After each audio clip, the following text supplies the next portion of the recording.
Well, ladies and gentlemen, welcome to Beyond the Barracks, Season 2, Year 2. Not your traditional host and Brian Giffen, but it is myself, Luke Sperry, and head coach Maurice Drayton at the Citadel.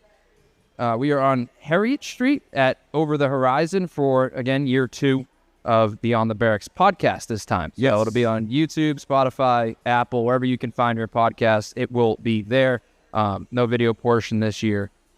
And maybe we'll see if I'll hang around for a couple more shows. Who knows what the future holds. But Coach, I was mentioned off air. Started my own podcast as I was 18. Now I sit here, 26, with the head ball coach at the Citadel. So pretty cool moment for myself. Pleasure to be with you here for this. Yeah, glad to have you, Luke. I tell you what, it's going to be a fun time. Brian better hold on to his hat. Yeah, we'll see what happens. So without further ado, I did want to ask you the first question here. With it being week 1, Nort Dakota State, there's nothing like getting back into the swing of things, getting back into football season, and then to have the number 1 team come into your house is, pretty peak. But I do want to ask you before we get to that, what is your favorite part of the offseason? You've been around in different backgrounds of football and different roles. What would you say is like a part of the offseason that you are really looking forward to when it comes around? Yeah, so that's a very, very good question. I will say that typically, because we're in a job that cycles, typically when you get to the end of the cycle, you're ready for the new cycle or the next cycle. So having said that, I don't really have a favorite time of the year. I can say the less stress is in the spring recruiting, and that would be April 15th through May 31st. What about that spring recruiting? I mean, now obviously it's a little different with the portal and the windows. How does that work with those portal and the windows, and then how does that kind of coincide with that period? Yeah, well, we're not a big portal outfit. So the guys that we're looking at during that time frame are typically high school seniors, right? Because we want to meet them in their junior year. We want to watch them in spring ball and get to know them on many different levels. We want to know them personally, obviously. We want to know them from a football standpoint. We're having conversations with their teachers, their guidance counselors. If they're a believer and go to a church, we'll go to church. If they have girlfriends, we talk to the girlfriends' parents. It's a total deep dive into who they are. We have to vet these young men and figure out what their why is. Once you figure out a young man's why, you got a better opportunity to retain him and keep him. Now, I believe you were talking in the press conference as well, and we've talked off the air at times about building a blue-collar football team. Now, of that process, what are some of the things that you go through in looking at these high school athletes and potential Citadel football players to build a blue-collar team? Is it within the coaching staff and yourself, or is it an identity you're trying to find, or is it a little bit of something you can mesh and mold with as well? So when we're talking recruiting singularly and not the blue-collar portion of our program, we recruit length. I talk about length ad nauseum because anytime you have length, you have the opportunity to decrease space. You decrease space, that limits the opportunity that someone you're trying to block or someone you're trying to tackle to have success. So we recruit length, we recruit speed. We can't coach speed. And that's something that all coaches want and want more of. And we want guys with what we call FBI, football intelligence. Those are the guys who see the game and they're able to play faster because they can anticipate plays. They see things happening. And last but not least, we recruit guys from a winning program. And it's not to say that we don't recruit guys who haven't won, but winning is more than weights. Winning is more than the length and the speed that I talked about. Winning is something that you can't coach, and winners win. So we look for that as well. So that's the recruiting portion of it. We can go into building a blue-collar Bulldog. Typically when they get to us, that's when we really dig into that aspect. Now, going into this preseason being year 3, I think you'd mentioned in the past, at least to me, going from figuring out what you had in year 1 to the blueprint in year 2, now being here in year 3. That being said about the recruiting, you have some of your guys in here now, and you have a system in place and a roster in place. How does that look this offseason heading into week 1? Yeah, so you said it verbatim, like you said it to a T, about year 1 and year 2. Year 3, where we are now, we're all about building a blue-collar mentality. This thing that we're doing now, we're building it from the ground up. The way that NCAA football is today, we are embracing the build and not the buy, right? With NIL and things of that nature, people are buying teams. Well, we're building a team. Everything we do is earned. It's not given to us. We're doing it with we're doing it with resiliency over flash. We're doing it with the team before self mentality. We're building it from the ground up, like I talked about, rebuilding with a purpose. This is a legacy project. This is not a shortcut. So I don't want us to lose sight of that. The blue collar, the brand identity, it gives our program, gritty, authentic edge that stands out in today's NIL. The other thing that we're doing, we're focusing on the player development. Our big watchword is retention and development. If we do that, I believe that can cut the legs out of the transfer portal, so to speak, for us. And, we're trying to build a culture of loyalty, a culture of brotherhood. We have brought in local mentors, local alumni. We've brought in our military leadership to speak to our team about resiliency, to speak to our team about loyalty, speak to our team about grit. The other thing that we're doing, and we're big on, we always have been, we're embracing the local community. We have partnerships in the local community, but not only that, we're making sure we have a relationship with our mess hall men and women, with our custodial staff, with F&E, that's facilities and engineering. We are all one unit swimming in the same direction from that standpoint. We want to continue to build on a playing identity as well. And all this encompasses building a blue-collar Bulldog, and we're well on our way. Now, when it comes to that mindset and a lot of things that you mentioned kind of share aspects of the military and how, chain of command and things of that, and have people in different roles working together for an outcome. Do you feel that within the idea of the cadets and like their mentality coming in from the academic side, do you feel like that plays into your favor with trying to build that specific identity? Yeah, if you're talking about the cadets that are on our team, I'm very proud of our team. Last spring, our team GPA was 3.117. I'll put that up against any other football team in the country outside of maybe the Ivies. And even then, we'll take a crack at them as well. So I'm very proud of our cadet student athletes who are playing football for us. Because they are students first and because they understand that, we don't lose sight on that word student athlete. And we realize who we are and what we're here for. In addition to that, our mission is to develop principal leaders and then return them into society. And with our current roster, we feel very, very positive about these guys and what they're doing. Now, as you transition into the roster there, that was my next question. As we work to this point in the preseason, what are your thoughts on your roster and your team going into this third year? Yes, I'm very excited about this team. I'm very excited about our maturation process throughout the season. It's going to be really, really fun to watch this team grow. This is a good football team. This is a better football team than my first 2 stints here. Now, having a better football team does not always result in more wins than your previous season. There's a lot of things that go into play, such as your schedule, such as staying healthy, such as having an oblong ball bounce in your favor, right? So we have to have some things that go good for us early on. If we can have some success early in the season, I think from a win-loss standpoint, our constituency will be proud. Alrighty, we're back at Beyond the Barracks with 2 of the Citadel football team's players in Maurice Bonneau and Jack McCall, our military captains for the upcoming season. And guys, I do want to ask you right off the bat, firstly, thank you for joining us here at Over the Horizon, but what does it mean to be a military captain at the Citadel? For me personally, it's just trying to make sure that the team is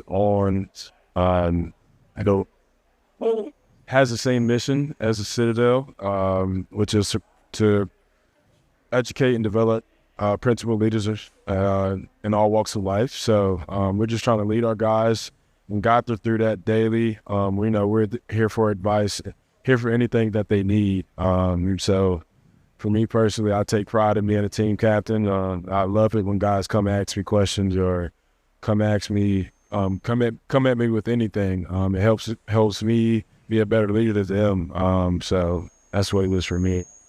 Yeah, it's something I'm really proud of. When I got here, I was a walk-on, and our military captain my freshman year was Andy Davis. And it's something I always thought maybe that's something I could do. And kind of stepping into the role to aid, support, and defend our guys as a liaison between the Corps is something I take a lot of pride in, something I've really enjoyed so far. It's a lot of work, but we have standards, and it's our job to kind of enforce and inform on those standards. Now, there's specific things that you guys are a part of, that you guys have certain roles different from your teammates that you have to adhere to, it being that liaison? Yeah, so basically we're the bridge, we're the voice. So when something's going on, they'll come to us first. So we'll have conversations with campus leadership, cadet leadership, stuff like that. That communication piece, really kind of disseminating that word across all platforms on the team, making sure we're in regulation, making sure they're up to speed on what we're doing. So we have that accountability kind of aspect. Now, in terms of on the field, is that type of, leadership that you've seen in those different areas in terms of campus and then from your teammates, how does it impact your on the field play in terms of how guys look up to you? Is it any different from just being a traditional captain, or is that a little bit of edge that you guys have in terms of being relied upon even so much more? I definitely say it does elevate it a little bit, but I try to stay the same, honestly. I try to just keep leading my guys horizontally. We have a lot of guys that are that are leaders that aren't named captains. So I just try to lead with them, and I try to lead by example. And that's really my big thing, trying to lead by example, making sure that everybody is holding the standard that we have set as a team day in and day out. Now, that self-policing that you guys have, does that come just as much from the Brotherhood of Football or the military aspect, or just kind of a combination of both? I'd say it's really a combination. We all want to do well. There's policies on both ends. There's school policies and there's team policies, and a lot of them merge and mesh together. And the fact that, you're a Division I football player, you obviously know what hard work is, you know what commitment is, you know how to follow the rules, but being able to pour that back over into the Corps is something we really focus on. And if you can do it at our level of playing Division I football, you can do it in the Corps. And that's something that I kind of preach to the guys in the Corps, that, hey, this is, we can do this. Now, understanding the challenges of all that and having the managers' relationships and having those goals and having a little bit more rigorous expectations on you, does it make it that much sweeter when you find success in the field and when you continue to push yourselves forward and having another good, expected to, or at least on my end, at least I'm seeing it going forward, having another good year, does it make it that much sweeter when you guys find success on and off the field? Yes, it does. We love it when we can find success in the classroom, military, and on the football field. I mean, there's nothing better. I feel like there's kind of a direct correlation there with all three aspects. So that's what we're trying to get in our guys. If you can handle being in the Corps, being a good academically, and being good on the football field, man, you can be an elite player. Yeah, really good. A lot of our starters and older guys, they check all three pillars off. So that's something we're trying to explain to our freshmen right now, and making sure that they know that, and knowing that these next 4 years, that's all they have to do. Make sure that they check off every box. And something that even makes that a little bit sweeter, and talking about that success, is for us, when I see one of the freshmen start to make those improvements, start to find success in the Corps, seeing them from day one to now, it's incredible. And then seeing them go put that back out on the field, especially as a freshman, it's really sweet to see that. It's really cool. Now, what's it been like working with this freshman class more specifically? There's some guys that you guys think we're going to see out there this fall making some plays in terms of your position groups and things that you've seen in this fall camp? I'll speak on the defense. You'll definitely see a couple of our guys. Since Coach Drayton's staff has been here, I mean, they've played freshmen. They don't, if you can come in and you can play, they're going to put you out on the field as long as you can make plays and as long as they can trust you to do your job. So I definitely will say you will see a couple freshmen from defense side of the ball for sure. Yeah, I'm impressed with the freshmen. I really am. I get a little bit of different perspective being a specialist, I'm not always going at practice. I kind of get that hands off, get to see and watch everything. And I've been really impressed with the freshman class on and off the field. They're a hard-working class. They've fallen right into the standard. We don't have guys falling behind. So it's exciting for this year and exciting for the years to come. And when it comes down to creating a culture, that's what it's all about with you guys being able to lead the charge. And then coaches, year 3, having freshmen able to fall in line like that helps build that culture. Yes, sir. Now, Jack, I did want to ask you, while you're talking about being a specialist, being a holder, being rostered as a holder, what goes into being that good at that specialist job to hold that roster spot and being able to succeed in that role? Yeah, so I've been holding for a long time. I've done it the first 3 years here, and I'm going to do it this year. But it goes all the way back to high school. I picked it up. I played catcher in baseball growing up, so I'm used to that kind of position. And we kicked field goals in JV football. Not a lot of schools did that. So I started holding as an 8th grader and kind of did it on and off through high school. Got here. I was like, you know what? I'm not the biggest, not the strongest. That's something that I'll be able to take pride in and find success in. And it's really, I've poured a lot into it. And it's something that I understand, I take pride in. And it is difficult. People might not understand that it is something that you have to work and focus on. There's so many little details. But it's something that I love, and hopefully somebody else can come in and take over that holder position and be a holder only. It's really cool.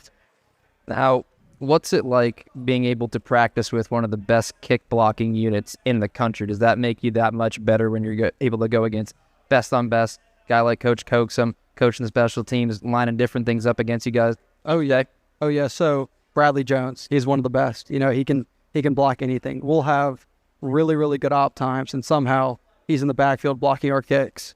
And so we have to get creative. It's definitely good on good, iron sharpens iron.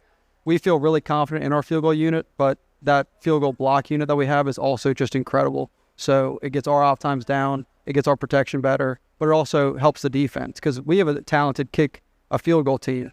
So when we go good on good, it's exciting. Now, sometimes it can get frustrating when Bradley's in the backfield blocking everything. But it's really cool to see both sides kind of fighting, even on that special teams unit. Now, last thing I want to touch on before I talk to Maurice about the D-line and the defense this year, punt returning. The athlete you have to be able to hold her and an emergency punt returner. You're not going to be able to spill any secrets on the fakes. We'll keep those in the playbook. But I'm ready for your number to be called a couple of times here.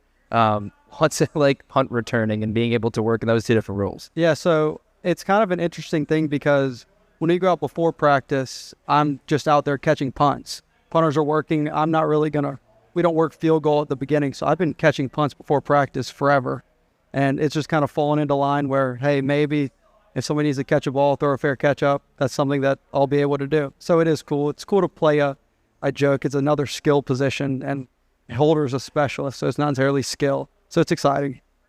Then, Maurice, I want to ask you about the defense and defensive line. So we'll start defensive line first. What's that group looking like? I know you got some good returners, some guys that have made impact plays, including yourself last year. What is the vibe in the D-line group? It's very good right now. We got a lot of guys up front with experience. That I feel like when it comes down to it, that's really what matters. That's what you need, a lot of guys with game experience. We have a couple of freshmen, but the grunt of our guys up front have a lot of game experience. They played for 2-3 years. So, that's going to help us out a lot on defense. Now, when Coach talks about that blue-collar football team mindset, I feel like the D-line the line together, but I played D3 ball as a lineman. That D-line specifically, that grittiness and that attitude, I feel like is almost more specific to that position group. Do you feel the same way? Yes, sir, I do. Especially in the trenches. We say this all the time. Iron sharpens iron. We have a lot of guys up front on the O-line with a lot of game experience. A lot of guys up front on the D-line with a lot of game experience. So we are just going at it constantly during team periods. And it's a brawl up there. It's fun. It's fun getting after each other, making each other better. We'll tip each other, help give each other tips on what we could have did better, or if let's say I know I can tell whatever block this guy's doing because he's leaning a certain area. I'll tell him that because when it comes down to that Saturday, he's going to need to know that. So that other defensive guy that we're going against doesn't know that. So it's a lot of fun up front, just clashing heads constantly. We always scrap during practice. I know we have a fight. We had a couple fights break out during camp between the O-line and D-line, but, that's just how it is going to be. Iron sharpens iron, like Jack just said. So Now, I just kind of touched on the defense as a whole. I think myself, looking at the two deep, very, very excited about the defensive side of the ball, because when you look at a two deep, either the one or the two could really be a guy that's going to be in there giving you 50, 60 snaps a game, being able to split that. What's like being able to split that load and work in series with those guys in terms of staying fresh and also the results you're able to get on the field of doing different things with different skill sets? Yes, sir. So that's something that our defensive coordinator, Coach Jackson, he's touched on a lot, and he's really, kind of expanded our mindset on, like, man, we have a lot of guys that can play through in the 1 deep, 2 deep, that have played and have gotten game experience. So, we're going to be able to keep our guys fresh, so we can change in and out. We have different packages, and, we can keep everybody keep rolling while we're just constantly breaking the other team down, breaking them down. And then when they're finally can't take it anymore, we still have guys that can go and roll. And I love that about our defense this year. Guys, thank you very much. Maurice, Jack, thank you. Thank you. Thank you. It was a great time. Yeah, that should be good. All right, we are back at Over the Horizon Beyond the Barracks, joined by Athletic Director Art Chase. Art, not too long ago, I feel like based off of the bio information that I read that Jay put up on the website, you weren't doing these not too long ago, hosting these. Yeah, we had a great run in my previous lifetime at Duke University. Had the opportunity to host both basketball and football radio shows for a long, long time, and had a lot of fun with those guys for sure. The headset's comfortable right now. The headset's not too uncomfortable for you.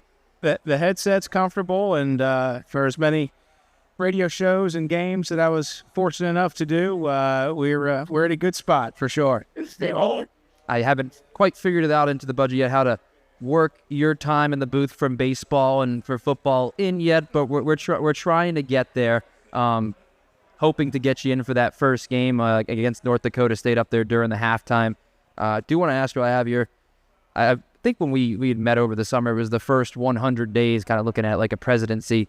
Now you go into your first full slate as the athletic director at the Citadel. What is that feeling like for you? Yeah, not a whole lot has changed in that regard. And I talked about this certainly with the general, way back during the process. But, as we looked at this really being a 16-month assessment and evaluation period, coming in March had a great number of advantages, because you kind of got to jump ahead, but still having not experienced a full academic year, that's where we've got some things in place and we've been able to implement some nuances, but really still in that evaluation process. I haven't been to a football game yet. I haven't traveled with the basketball team yet. All of those little things that we're really looking forward to. But the first 5 months, 6 months, whatever it's been, some days it feels like 6 years, and some days it feels like 6 days. But it's been absolutely fantastic. What we knew, what we were getting into, so to speak. But the people have been great. Everyone has been so welcoming to us, and just to have the opportunity to be back. And as we all know, the foundation of college athletics, and if you get working in this industry, if you're fortunate enough to, it's all about the young men and women, who choose a path and an opportunity to be a part of something so much bigger than themselves. And at the Citadel, it's multiplied, not just by 1 or 2, but 10 or 12, because of the commitment that it takes, the sacrifice, the discipline, all of those attributes into the equation. And so really looking forward to the fall semester. You've been around campus the last 3 months, and it's somewhat dead when you don't have students, on a college campus. And so now, this past, week or so has been really picking up, and today was great. Even though classes don't start until Wednesday, the upperclassmen came back on Sunday, and so we've got reconstitution and get the entire core on campus. Then we've got our day students and graduate students, on campus, and so it's a great time. I think in the summer it's rather easy to navigate campus, but now more so you got to worry about the couple hood ornaments walking around constantly, and being in camouflage, it doesn't make life any easier on the drivers around campus. But I did want to ask you, in terms of, I know coaches obviously wins and losses records, and coach had mentioned year 1, year 2, year 3. For you being in this new role as an athletic director, how do you define success for yourself in that role? And do you and what is your idea of like a 3-year blueprint moving forward, or whatever, or however you're deciding to organize those goals and plans? Yeah, it's a great question, and one that does get asked quite often. I've met with our head coaches now, I guess 3 times officially. We've had, everybody's in the room and we're talking about different things. Not once have I mentioned game results, wins and losses. The way that we believe that success is achieved is through preparation, culture, and execution. And if you take care of your business in those 3 areas, the results are going to come. And obviously, there's nobody in the room more competitive than me. And so I want to win at everything. But when you're talking about intercollegiate athletics, it's not just a results-based ordeal. Now, you may say in the Southeastern Conference, maybe it is. In the Atlantic Coast Conference, maybe it is. In the Big Ten, and maybe that's for certain sports and not others. So you do have some tiering in our industry. But here at the Citadel, if you take care of those 3 elements, the product that you put on the field will replicate the cadet student athlete experience. And if we're doing our jobs to the best of our abilities and have the right people in the right places, that experience is going to be really, really good. And therefore, the product that we're going to have is going to fall in line. And so, talking about success, I want the young men and women that come to the Citadel to participate in our athletic program to have a first-rate experience. And that's our priority. And then you look at, what does that entail? All the different buckets. We've got more resources than we've ever had, whether it's academically, athletically, socially, in the community. We can put out this buffet, of items for these young men and women. We can get them to the buffet, but they've got to eat themselves. And that's the beauty of it. That's watching, a young man or a young woman come in at age 17, go through this process, walk out the door at age 22, the 4 most transformational years in a young person's life. Long time ago, but I was fortunate enough to go to college and have a student-athlete experience, and by far and away, it was the most important time in my life for preparation. And so if we do that to the best of our abilities, that's going to be a good product for these young men and women. And then the on-field, on-court, on-pitch, whatever it is, that product, it's going to be just fine. It won't be something we have to worry about. And so in talking to the coaches, it is, let's fill those buckets. Again, haven't mentioned one time to any coach since we've been here, wins or losses. And you really can't define the totality of a program based on wins and losses. Now, obviously, if you win every game, you're at one extreme. If you lose every game, you're at the other extreme. We're going to live in the middle. We may have a special season and get toward that, win every game. Obviously, fantastic, but we've got to create the culture. We've got to prepare these young men and women for what they are living in the moment, and then for what they've got on the other side. And I think when you look around at some of the programs, you look at that soccer where they're not in the era of the transfer portal. They're graduating girls, and they're continuing to grab girls and transfers and things of that nature and graduate. They're not losing girls in the portal. Football the same way. Not really being rated in the portal. They're grabbing more graduate transfers. They're grabbing freshmen, cadets, knobs to bring in. A lot of these teams are graduating more than they're losing the portal, which I think in this era I think speaks to the culture of what is to come. And in terms of that retention, being able to work with those players and work with those athletes over time and continue to provide them an experience, it's only going to lead to more of those, good seasons and of those records. It'll be a byproduct of the culture that you create, as I think is what you're alluding to and mentioning. Exactly. And you've heard me say it in meetings, recruiting and retention. That's a component of what we're trying to do from a staff standpoint in the support roles, and then also our coaches. And they understand that. Coach Drayton and I have had, countless conversations about what he's trying to do with the football program in terms of building it inside out. You want young men to come to the Citadel as freshmen, eager to learn, eager for discipline, eager to be coached and get better, and then see it all the way through. Obviously, the transfer portal is part of our reality now. But we haven't lost many, over the last year out of the portal in any of our sports. Obviously, this day and age, you have to complement the core of your roster with incoming players, that obviously on the back end of their respective careers, whether it's 1 year, 2 years. And so we can create this model where we have no pun intended, the core of the team, as members of the South Carolina Corps of Cadets, and then fill in gaps where we need to via the transfer portal.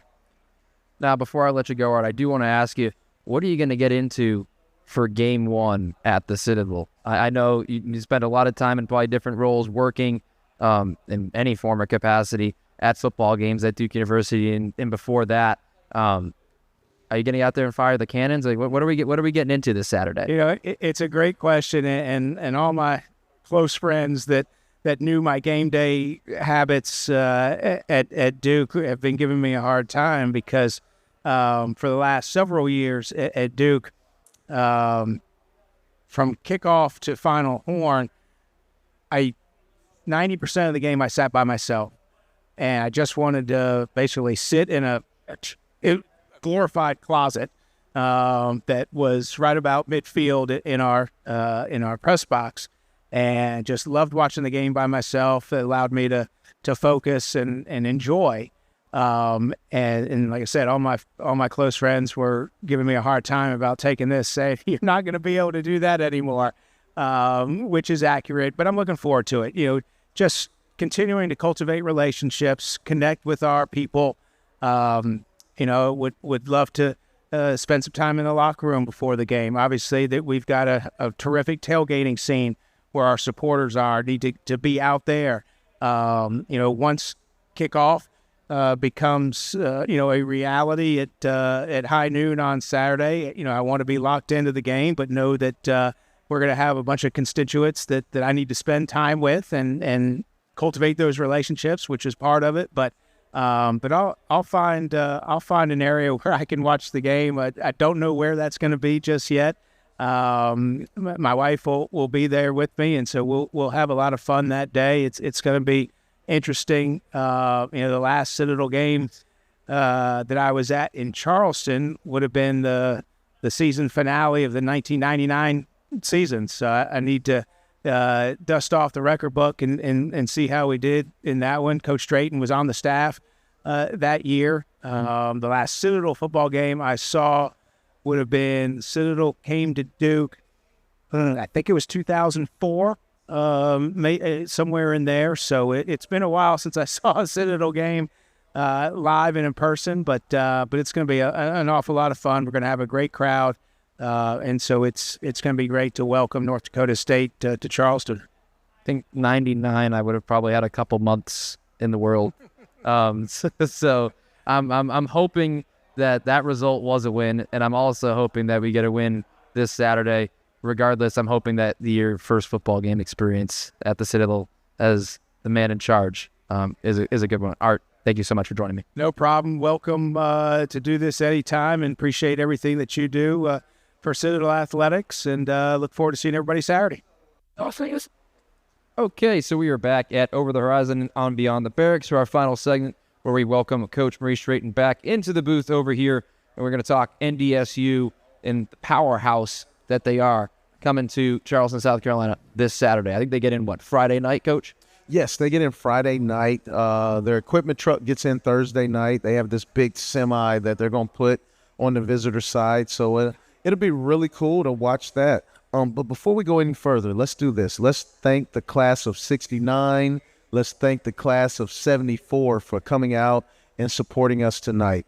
And they also got some T-shirts for coming out tonight, too, which will be the whiteout T-shirts for the whiteout game this Saturday against North Dakota State. Well, I can't say it will be the signature T-shirt, but it is a T-shirt that they're more than happy to wear. And we'll have some here next week, too. When anyone who comes in here to join us for Beyond the Barracks at Brian Giffen next week, we'll have some T-shirts for you there as well. Yeah, we'll bring some T-shirts back. So getting into NDSU specifically, Yes. I think we've touched about it probably off podcast and off air, but what specifically about them makes them such a powerhouse? I tell you, this is a total program. It reminds me of when I was in the National Football League for the Green Bay Packers. It was one of the best organizations I've ever been a part of. Everyone understood their role. Everyone took pride in their role, and everyone understood that my role is for the betterment of the organization. That is NDSU. From their president to their provost to their dean to admissions office to financial aid to human resources to their facilities and engineering, their grounds crew, their intramurals department, their SWA, from top down, everyone is swimming in the same direction, and they understand the mission at hand. They understand where their bread is buttered, so to speak. So that's what makes them so great. Now, Coach, you kind of talked about during the press conference as well, too, about the Cannons and having them at home and wishing that it was warmer for this game. I had a coach that used to call tough opponents and like of the bigger towns. I played at a smaller school, called it a meter stick game. How do you measure up? Is this type of game for where you're at in year 3 with, as you mentioned, it's not the wins and losses might not define. You're saying you're coming in with a good football team, and which I believe you, Andrew, by the way. I haven't watched some of the practices up there in the press box. Is this the type of game that you would consider a meter stick game in terms of the culture moving forward? Yes, it is a meter stick game. It's a meter stick game on the field. It's a meter stick game for the organization. It's a meter stick game for the community. This is an opportunity to see a perennial power up close and personal. And I've said this before. You want to smell what it looks like. You want to touch what it looks like. You want to feel what it looks like. And we have that opportunity to bring this type of opponent into our house. It's a lot we can take from it if we have an open mind as we watch this game. I'm excited about this opportunity. Our young men are excited about this opportunity. But we're not going to make it bigger than what it is, because every week our young men hear me say, men, we have a big game. Why? Because it's the next one. And this is our next opponent. So we're going to go out here and give it our best effort. Now, heading into that season, are there any specific, I'd say, give me maybe the most up-and-coming position group? One, I mean, I think defensively, we know where the strengths are. Is there a specific, on each side of the ball, is there one position group that you're expecting to maybe take more leaps and bounds than some of the others? Yes, for us, I'm expecting our offensive line to take leaps and bounds.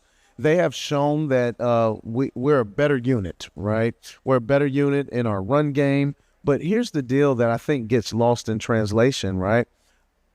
The forward pass for us was foreign until I got here, all right? We threw a ball vertically downfield the first spring I was here, and we got a standing ovation, right? So teaching these guys how to pass protect and watching their maturation process, watching them grow, I'm very excited about our offensive line led by head offensive line coach Philip Gard.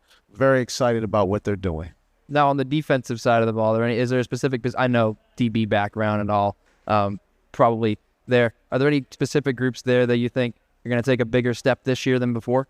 Yes, it is my hope, and I've seen it so far through camp, that our linebacking core will take a big step forward. The beauty right now is we have 7 human beings who could step out on that field first in the linebacker position, and we don't lose a beat. Anytime you have that kind of depth on a roster at a position, that allows you to be better, obviously, at that position, but it also allows you to be better on special teams because you trust those guys to play. Now, comparatively to situations like a North Dakota State and other schools, I think you mentioned as well that type of depth, it's not the too deep with the bigger schools. It's the gap between 2 and 3 and on the depth chart. Absolutely. So the biggest difference that I've seen over my coaching career has been at the FCS level is not the starters. The starters typically are pretty much in alignment with FCS and FBS, with some outliers, of course.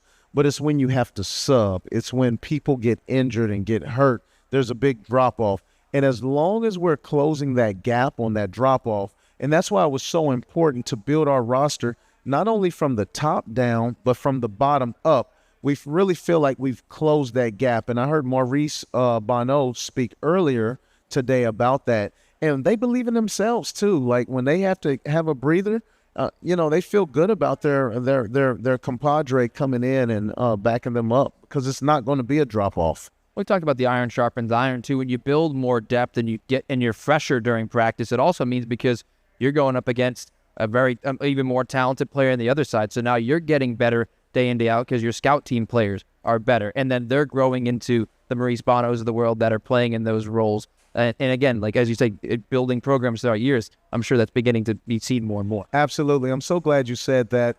In year 1, year 2, we spent a lot of time, practicing good on good.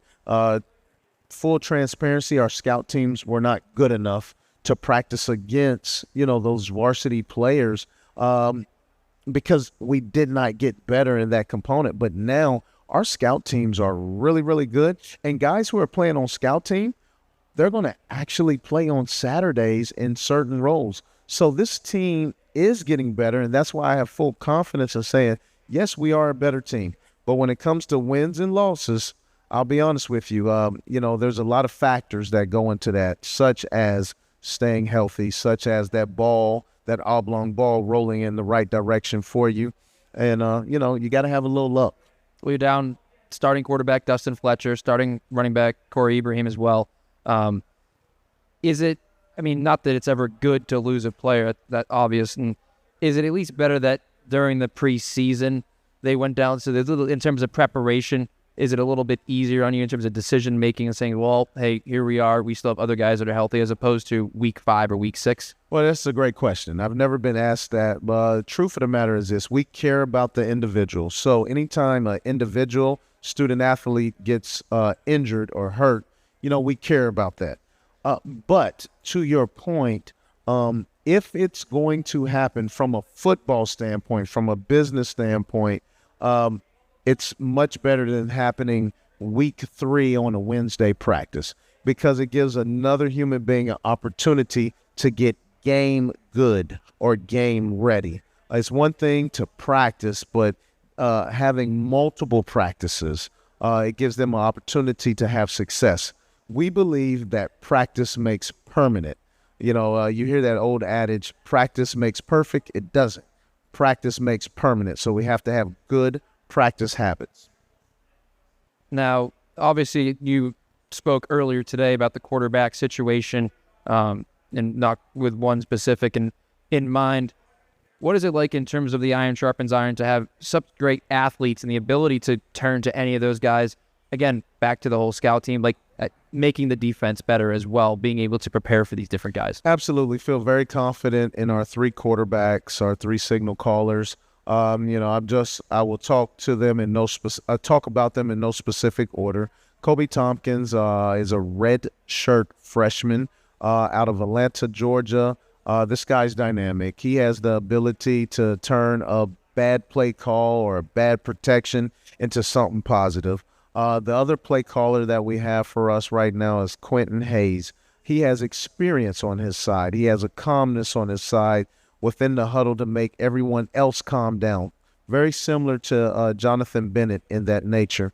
And then we have Cooper Tankersley. Cooper has that grit. He has long speed. He's a tough individual. I'm very pleased with that room and what they're doing right now. in the absence of Dustin Fletcher. And Dustin shows up every day. He's in there. He's coaching. He's teaching.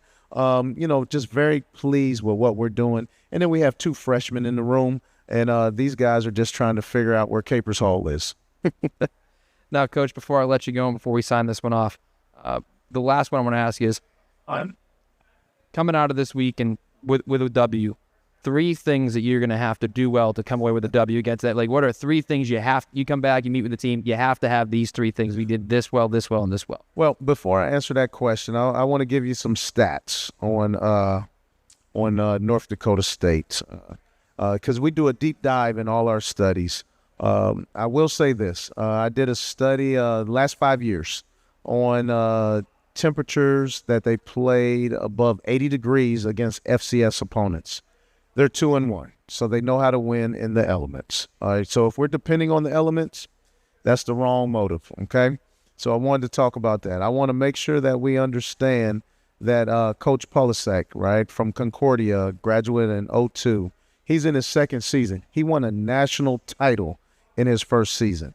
His offensive coordinator, Dan Larson, his 1st year as an OC, but he's been a part of that unit for a long time. He's coached offensive line. He's coached running backs. He is a Wisconsin Eau Claire graduate. Their defensive coordinator won national championships as a player. He graduated in 2014, I believe, and he's been the DC for multiple years. So these guys have been together, and they know how to win. They outscored their opponents last year. You ready for this? 610 points to 298.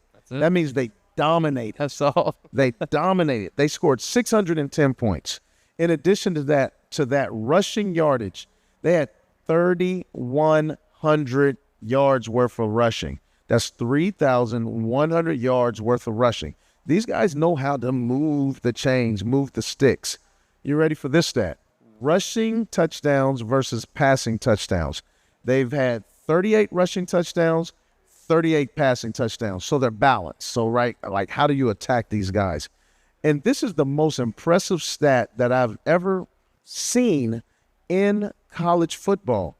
They only turned the ball over 6 times in 16 games, 5 interceptions and 1 lost fumble. So what do we have to do to be successful? We have to protect the ball. Ball security is a premium. We have to extract the ball extraction on defense, which they have shown that they don't give up the ball much. And then last but not least, when we get in situations, we have to have a calmness about ourselves.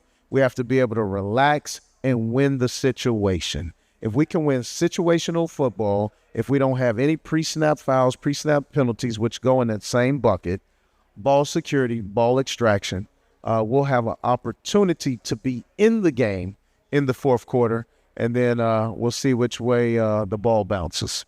When it comes down to that luck factor, as you mentioned.